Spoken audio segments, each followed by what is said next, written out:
Constituição Federal diz no artigo 215 que é papel do Estado garantir o acesso à cultura e incentivar a valorização das manifestações culturais. Mesmo assim, nos últimos 4 anos, a área foi impactada por uma série de decisões tomadas pelo governo federal. Essa medida afetou diretamente o orçamento destinado à pasta. Além disso, em 2020, o aumento no número de casos da Covid-19 agravou um cenário já caótico, com a interrupção dos eventos e a perda dos postos de trabalho. Passado esse tempo, o governo eleito, com a promessa de reconstrução do Ministério da Cultura, tenta pintar uma paisagem diferente, resgatando as expectativas dos setores público e privado quanto à retomada de uma política cultural brasileira.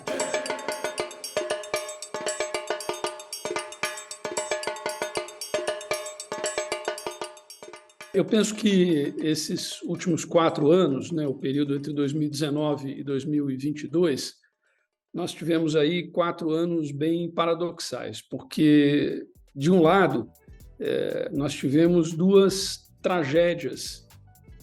Uma delas, claro, a pandemia, que impactou sobremodo o setor cultural e criativo, foi o setor mais afetado, nós temos estudos que demonstram isso, E nós tivemos também todos os ataques que o governo federal fez à cultura. Tivemos a paralisação dos instrumentos de financiamento à cultura em nível federal, tivemos a interrupção das políticas públicas de cultura em nível federal. Enfim, isso foi também, claro, uma tragédia. As mudanças no âmbito das políticas públicas, somadas aos efeitos da Covid-19, provocaram, dentre outras coisas, o fechamento de empreendimentos e deixaram vulneráveis trabalhadores que fazem parte de toda a cadeia. De acordo com o relatório final de transição de governo, a perda estimada no setor cultural entre 2020 e 2021 foi de 69 bilhões de reais. Por outro lado, nós tivemos uma elevação progressiva do investimento via lei federal de incentivo à cultura, quer dizer, tudo que o governo federal tentou fazer para, eventualmente, até acabar com a lei Rouanet, ele não conseguiu, e o investimento foi, ano a ano, aumentando, de maneira que nós tivemos aí em 2021 e 2022 2 anos de recursos recordes, quase 2 bi por ano injetados na cultura via lei Rouanet, a despeito de tudo que o governo federal fez para impedir que isto acontecesse. Com dificuldades para o desenvolvimento de projetos públicos, o audiovisual precisou ainda mais da criatividade para se manter ativo, principalmente nos períodos mais críticos da pandemia, atendendo ao mercado de transmissões de shows e espetáculos de teatro. Nesse contexto, o investimento privado na cultura assumiu um papel ainda mais relevante no país. Nós não tínhamos para onde correr, Não tínhamos para onde correr de verdade, a não ser usar o máximo a criatividade possível dentro do que a gente conseguisse para atingir o público em geral.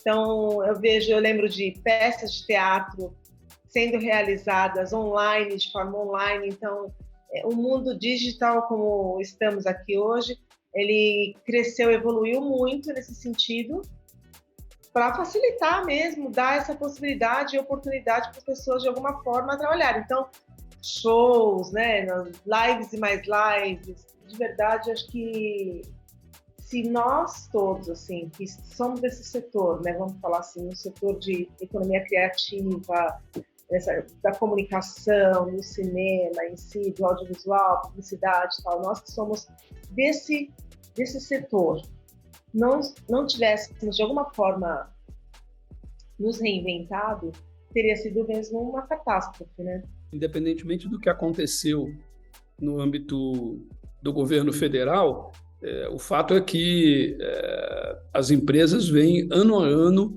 elevando o seu investimento em cultura, seja com recursos diretos, seja com recursos incentivados por meio das leis municipais, estaduais e federais de incentivo à cultura.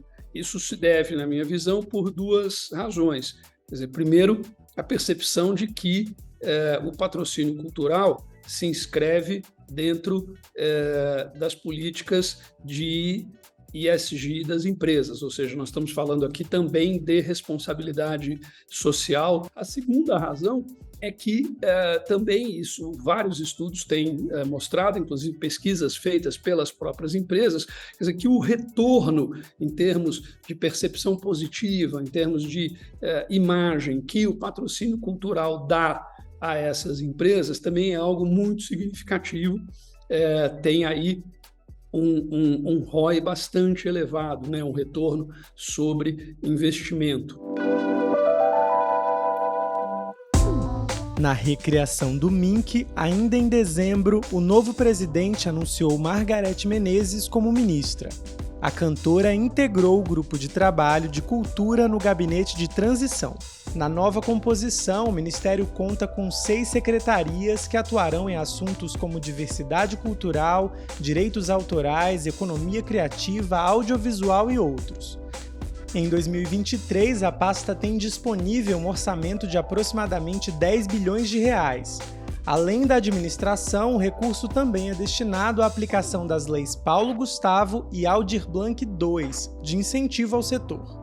Essa reconstrução será um processo e levará algum tempo, né? Porque não se trata apenas de você dar ali um nome, né? Ou você, inclusive, criar os cargos, né? Fundamental você ter as pessoas, né? Infelizmente, o que nós tivemos aí nos últimos 4 anos foi uma ação devastadora em termos de desconstrução das instituições públicas de cultura e dos programas e ações públicos de cultura em nível federal, e isso vai levar um tempo. Eu acho que hoje todo o setor cultural está esperando que os decretos, instruções normativas, portarias e as medidas tomadas pelo governo federal nos últimos 4 anos sejam todos revogados, né, para que nós possamos voltar à situação que havia em 2018 e as políticas públicas possam ser